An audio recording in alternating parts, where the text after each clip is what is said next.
behalf of the Black Hills Leadership Development Board, we'd like to welcome you to our October, snowy gray October luncheon today. We're glad that you could join us.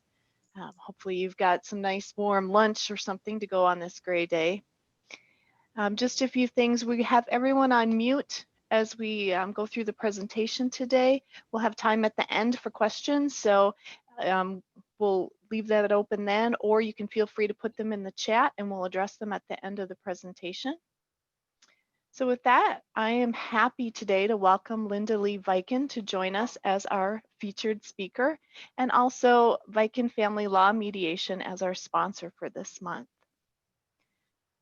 Lea Viken was born in Sioux Falls, and she lived there until she attended the University of South Dakota and obtained a BS in business education. She taught for 8 years, 2 in Yankton and 6 in Sioux Falls. And while teaching civics at Edison Junior High, she was approached about running for the South Dakota legislature. So at 10 days into her 27th year, she was elected to the House of Representatives. She served 4 years representing Minnehaha County. She served on the Commerce and Judiciary Committees as a member of the South Dakota Constitutional Revision Commission, South Dakota Commission on the Status of Women, and the Child Support Commission, where she served 20 years. Her last year in teaching was her first year in law school at the University of South Dakota. After graduating from law school, she followed her to-be husband, Jeff, and they moved here to Rapid City, where she set up her own law firm while he served as an assistant and then acting U.S. attorney for the District of South Dakota. And they've lived here for over 40 years.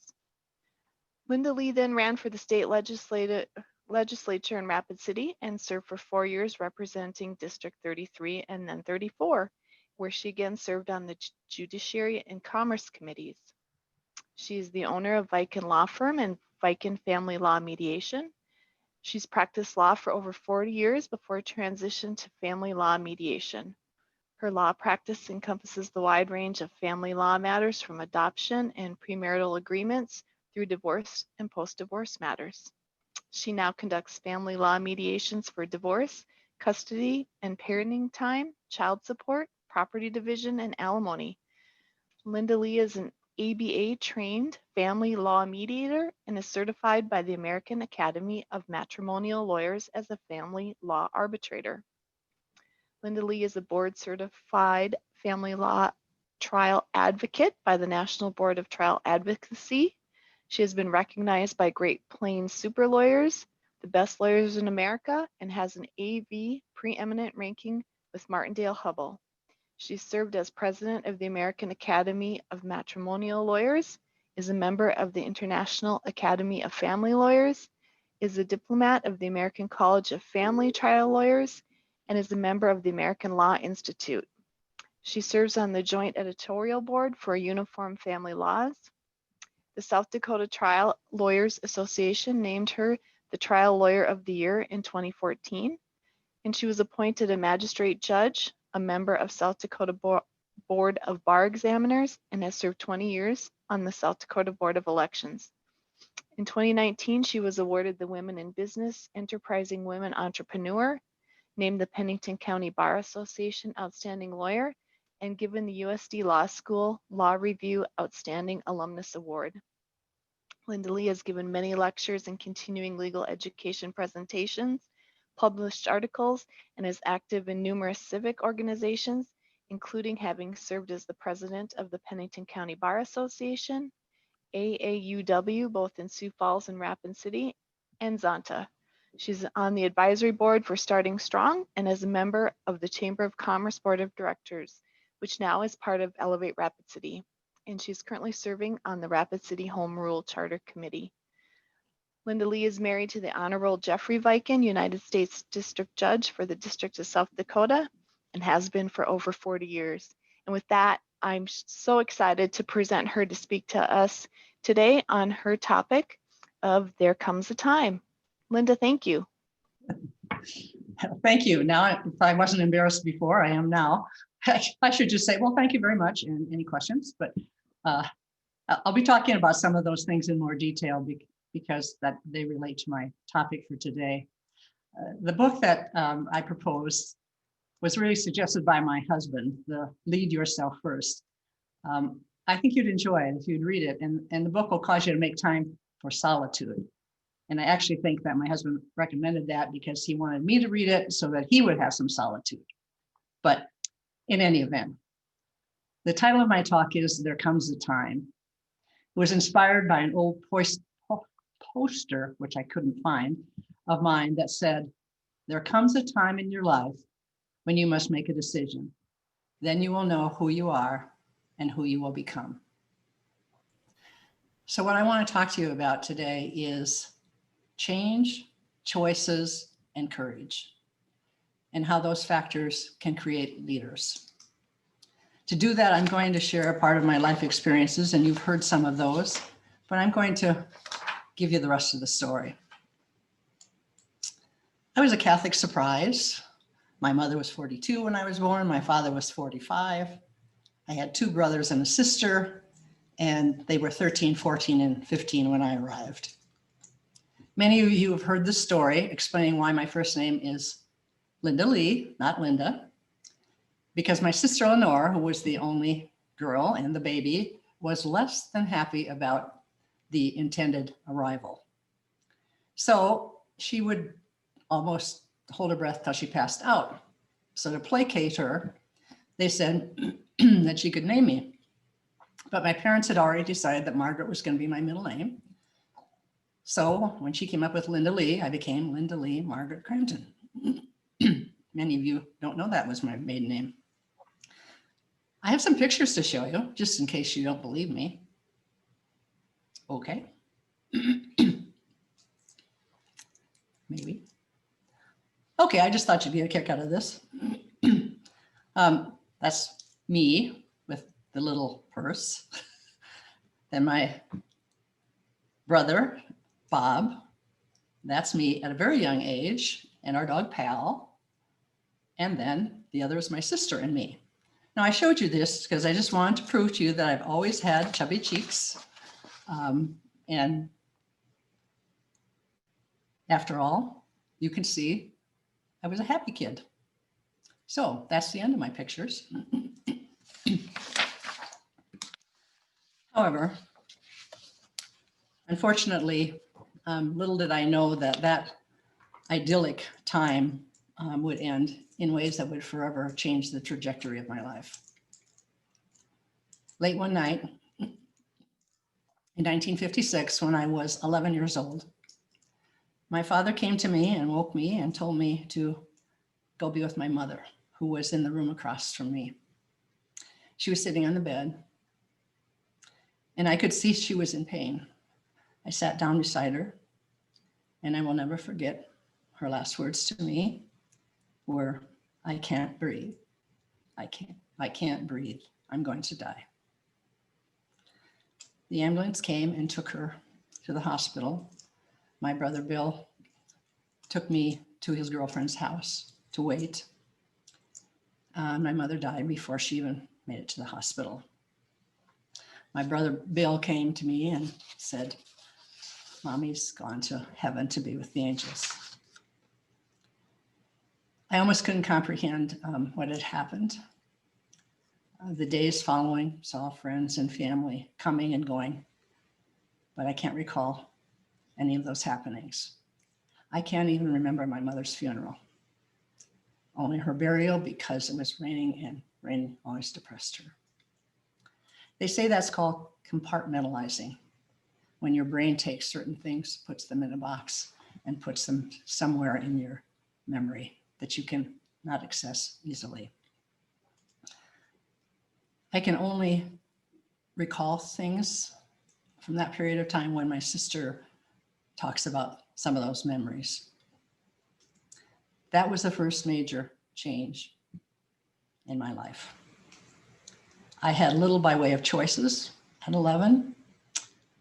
One choice I made was to take my courage and not show that I was sad to my dad because he missed my mother so much. The next change that happened to me was that my dad hired this wonderful woman to come and be a live-in housekeeper. She was kind and loving to me, and appropriately, her name was Grace. The second major change came in 1959 when I was 13. Late at night, the phone rang and Grace answered it. My father was in the hospital. He had successful hernia surgery. I'd been in to see him that day. Grace hung up the phone. She called my brother, who was sleeping in the basement. She hugged me. Then she told my brother and me that our father had died. I was without words. I only had tears. I did not know what was going to happen to me, and I didn't know why these things were happening to me. Again, I cannot tell you a lot that went on the days following my father's death. I remember my father's funeral because the Knights of Columbus crossed their swords as my father's casket was carried down the aisle. I don't remember his burial. But with this change, I did have the courage to make some choices. My sister was married and had 3 children, 3 of her 7 to-be children. While she did live in Sioux Falls, I didn't want to move in with her because I wanted to stay at my home. It was the only home I'd ever known. My father had built that house for us, and I wanted Grace to stay. My siblings worked it out so that I could stay in the home. Grace happily said she would stay with me until I graduated from high school, which was 4 years later. We could afford to pay her salary because my father had invented the dual front-end loader, and he had sold out his interest in that business just 3 months before his death. Luckily for me, after my mother died, my father had taught me independence, how to take care of myself, everything from managing money to making a long-distance phone call. I may have my mother's dimples, but I have my father's stubbornness, which some of you are probably way too familiar with. I attended high school and graduated near the top of my class, but didn't get involved in many activities. I just couldn't. When I graduated, my brother Bill used some of my inheritance money and bought me my first car. We sold the family home, and I moved in with my brother Bill, who I was very close to, shared his home with his wife and his very young twin girls while I attended college. I chose to go to University of South Dakota because that was the alma mater of all of my siblings. In my sophomore year, my brother Bill unexpectedly died of a heart attack at age 33 while he was out hunting pheasants. Both my parents had also died of heart attacks, but Bill's death was a devastating change for me. He is my rock. I continued to live with my sister-in-law until I graduated. When I started college, I signed up for a 2-year secretarial program. That's what I wanted to be, a secretary. The instructors encouraged me that I should sign up for the 4-year course. So I did that. Then they said to me that they thought I should pursue a business education teaching degree. That was a choice that I had the courage to take on with the encouragement of my family and my sorority sisters. Unlike in high school, I chose to be very involved in activities during college. And because I didn't have a close family anymore, my sorority sisters became my family. They encouraged me, they supported me. So I was involved in everything from things relating to business education to mortarboard. And I'll tell you something else that'll surprise many of you. I was also secretary of the University of South Dakota Young Republicans. I'll just let that sink in for a moment. I want you to note, it was not just my courage that resulted in my making the choices that I made. it also resulted from the encouragement and support of others. So leadership includes mentorship at its foundation. I married a high school classmate when I graduated from the University of South Dakota. And as you've heard already, I taught school in Yankton for a couple of years, and then I taught junior high in Sioux Falls for 6 years. During that time, another chance for a change came into my life. About halfway through my teaching years at Edison Junior High, I was approached by the chair and state central committeeman of the Minnehaha County Democratic Party. They wanted me to run for the state legislature, for the House. I was 26 years old, and all of our local legislators were Republican. It seemed like a futile effort to me. But they guilted me into thinking about it by reminding me that I was, after all, a civics teacher, and think of the good example that I could make. I spoke with 3 of my friends and asked their advice. They said, "Run, we'll help you." So I found the courage to do it. And unbelievably, I got elected. As noted, I was just 10 days into my 27th year, the youngest woman elected to the legislature at that time, until they changed the dates, the age requirement. It was 25 when I ran, and now it got moved to 21 in 98, excuse me. When I arrived in Pure, I found I was one of 5 women in the legislature. There are 105 members. I won't bore you with stories about what went on during those years, but I will say that my service in the legislature was an incredible opportunity to make a difference, to put my money where my mouth is, as they say. Never pass up an incredible experience. In my 3rd year in the legislature, my marriage ended in divorce, another change. My fellow legislators from the Judiciary Committee said to me, "You think like a lawyer.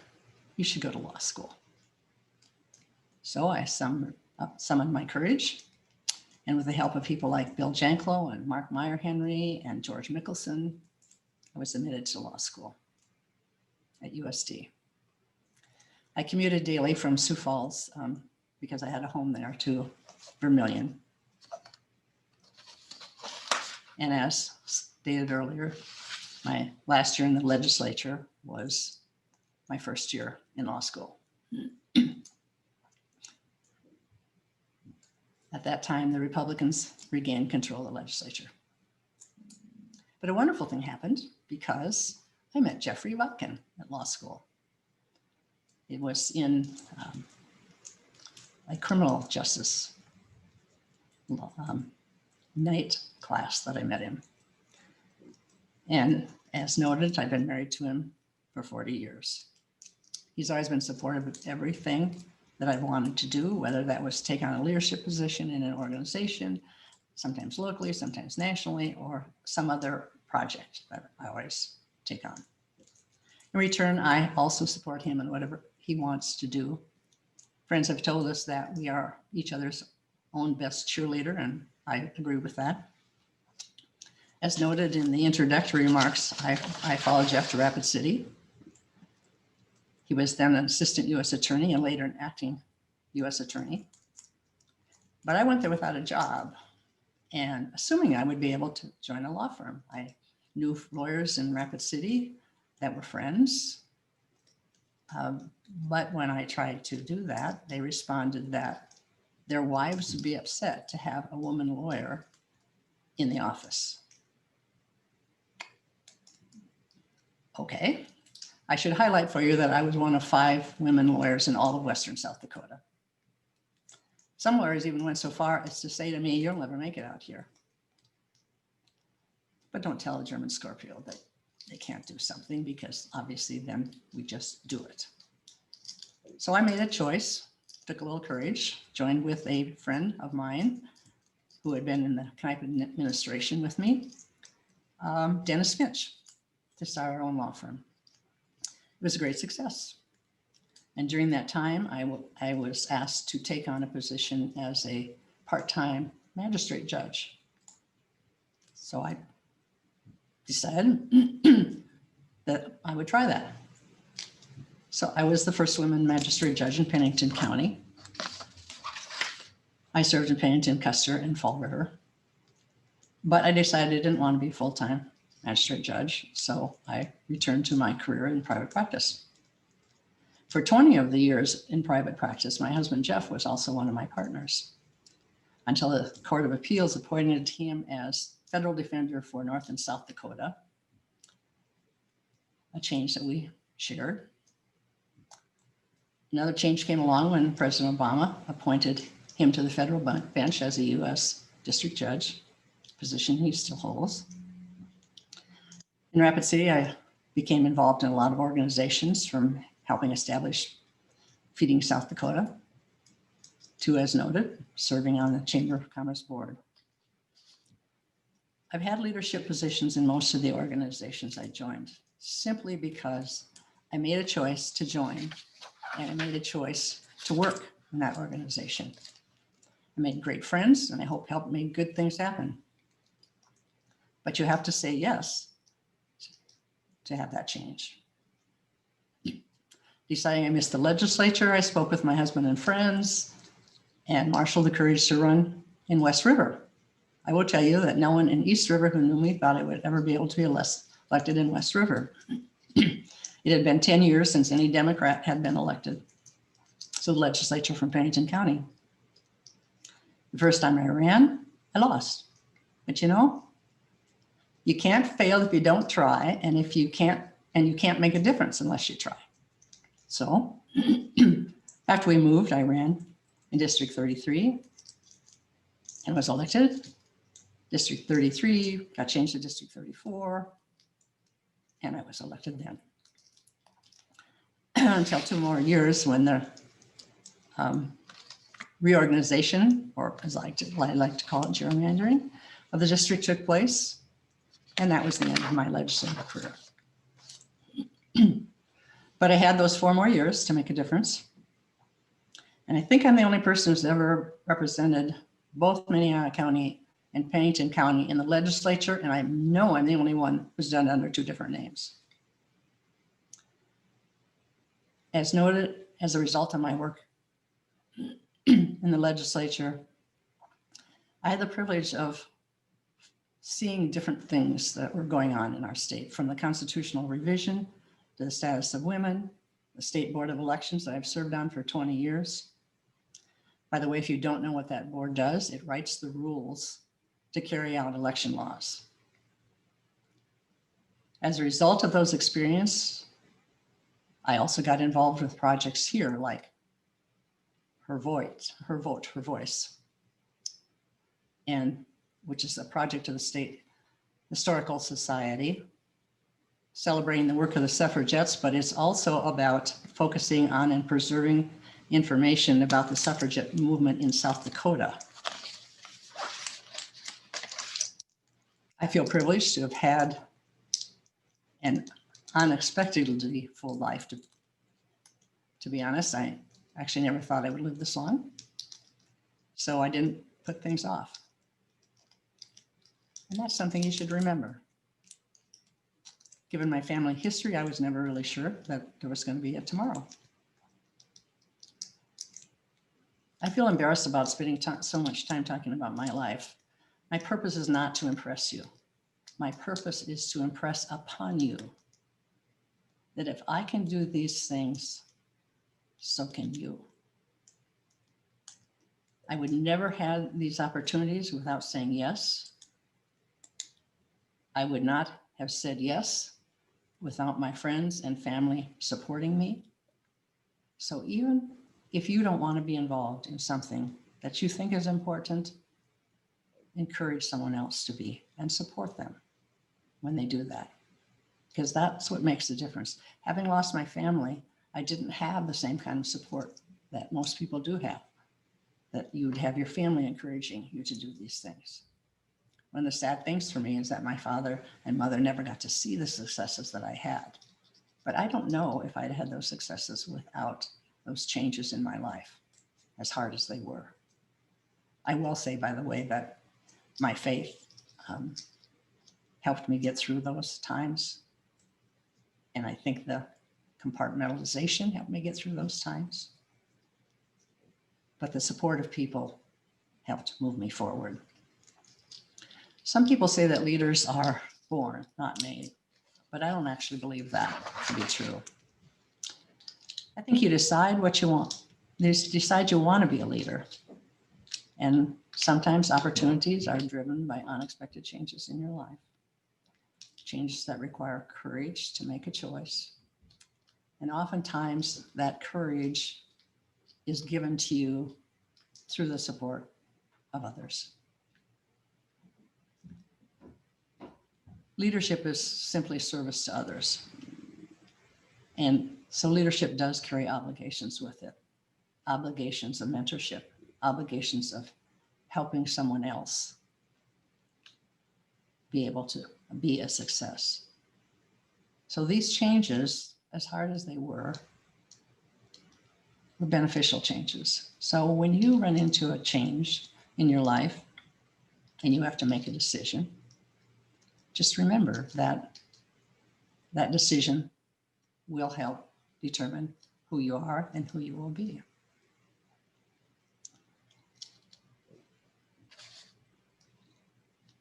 I want to share one of my favorite poems with you. So if we can put that poem up, I can read it to you.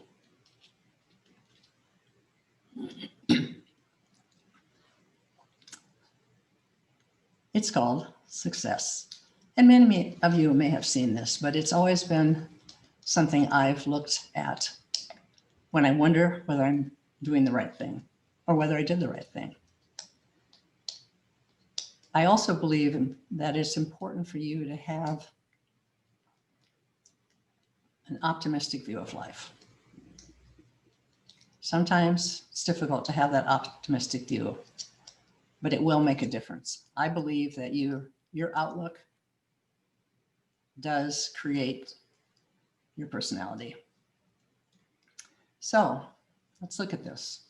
Success: to laugh often and much, to win the respect of intelligent people and the affection of children, to earn the appreciation of honest critics and endure the betrayal of false friends, to appreciate beauty, to find the best in others, to leave the world a bit better, whether by a healthy child, a garden patch, or a redeemed social condition. To know that even one life has breathed easier because you have lived. This is to have succeeded. So, what do we take from this? We take from this that you don't have to be a superstar. That's why I like the part about a garden patch, because you can be the best you want to be. And we need good leaders. We need people who care about other people. And it's easy to say, I don't have time. It's easy to say, somebody else can do it. But really, it's your job too. And leadership helps you not only be a better person, but it helps you to help other people. So I'm encouraging you to look for those changes that happen in your life. Look for the opportunities that presents to you and have the courage to make a difference. Because not only you will benefit, but everyone around you will benefit. So that's my thoughts. I'm done early today, but you don't mind that, do you? So I'd be happy to answer any questions that you may have.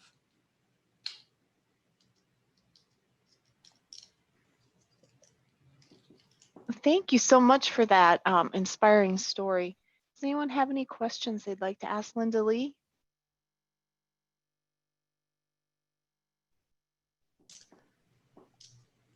I have one to get us started. I'm interested in You mentioning that you're one of just very few women in both the legislature and in your career in West River. How did that influence or change you as you progressed in your career? Well, that's an interesting question. I often get asked the question whether I was discriminated against. I was lucky enough that I was a little older because I had gone to law school after teaching for 8 years. Because of my service in the legislature, I knew a lot of the judges because I helped them get their salary increases, which is always a good idea. But my view of it is, when people ask me if I was discriminated against, I always say I never let anyone discriminate against me. And I do not take offense when none is intended. If someone opened the door for me, I said, thank you. I remember one time being in front of a judge, and it's an older judge, and I was very early in my career. And I was, I always dress up, of course, for court. And the judge looked out at me. The other lawyer and I were there, and he went like this. Looked up, and he looked down. Then he looked back up, and he said, well, Mrs. Viken, that is a beautiful suit you have on. Okay, now, you know what I did? I said, well, thank you, Your Honor. And I turned around to the other attorney and I smiled and I said in my head, ha ha, he likes me better than you. So sometimes it wasn't too much of a problem. And because in the legislature, I was really treated like an equal. And so I didn't, and again, part of that's how you feel and how you project to people. But I felt like I was just a legislator. I didn't think of myself as a woman legislator. I was a legislator. Although it was interesting. I'm going to digress a second. It was interesting because when because I was so young at the time, we got these cards that said, this so-and-so is a member of the House of Representatives. And it says, this is to certify that blank is a member of the South Dakota legislature, and he is a member in good standing. And I went, what? Lorna Herseth was the Secretary of State, and I said, Lorna, it's time. So there were things like that. But it also gave me an opportunity to bring a different viewpoint to the legislature. It was not that the men were not interested in some of the issues that the women were interested in. It never occurred to them. So I was involved in drafting a lot of legislation on family law, things like the protection orders, things like that. So I considered it an advantage. But, there was some times in the legislature. I remember one where I was on a committee with all men, and they were not listening to me. They wouldn't let me talk even. So I got very upset. I went out of the room. I was going down the hallway, and Bill Janklow was governor at that time, and he stops me and says, what's wrong? And I told him. He went back in that room, and those of you who know Bill or know about him know that he went in the room and spoke to them, not in his kind, gentle voice, if he had one, and then came out and said, now get back in there. And suddenly I was listened to. But in Rapid City, because I couldn't get in those law firms, which I kind of got it, but it was pretty disheartening, to say the least. So that's one of the reasons I started working in family law, but also representing union members. And those were both niches that nobody wanted. So, there's another one. Just find your spot, and you'll make a difference. But I think it's just a matter of, I just never think about it that way. I look around sometimes, especially in those days, and I would see that I was the only woman, but it just really didn't, that's the only time it would sink into me when I'd actually do it. So anyway, that was a long answer to your question. Thank you. We have a question here from Richie. He says, what's next in your life and will you write a book? Well, I'm doing family law mediation now, and I really love it. I love doing family law work because, as my husband said one time, it was ministering to people in need. But what I love about the family law mediation is that my job is not an advocate for either party, but it's an advocate to help them come to an agreement. And especially if they have children, I think that is so incredibly important. And I've had a lot of success at it, and I think partially because of my experiences as a teacher.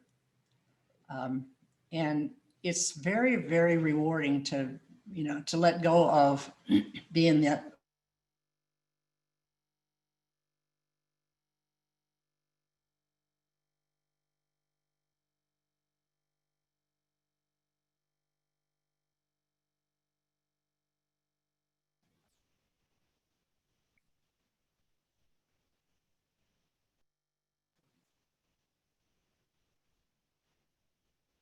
Seem to have some technical difficulties. We'll give it a minute and see if she's able to rejoin us.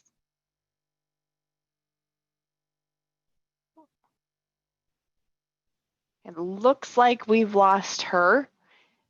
So we wait to see if she rejoins. I hope you can all still hear me and see me. A couple things. I want to thank everyone for attending today. And we have our book giveaway.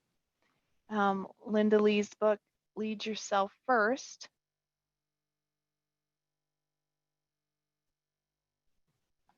So we'll do a random drawing here. And just pull that up.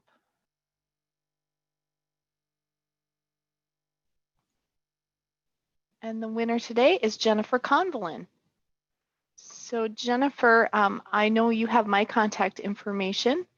If you just want to text me an address, we will get that shipped directly to you. Also, we want to remind you that we're putting the lunch back in Luncheon, and we've missed our get-togethers and our lunch, but we still want to provide you with a deal from our friends at the Bistro. So if you would like to visit them sometime throughout the rest of this month and mention Black Hills Leadership Luncheon, you'll get a 10% discount off of your order. So please drop in and share that with them and have a great lunch. And also we would like to remind you that our November luncheon will be the 18th of November. Our speaker is yet to be determined, but watch Facebook and that will be announced soon. And with that, I think that covered everything. So thank you for attending, and we hope to see you next month.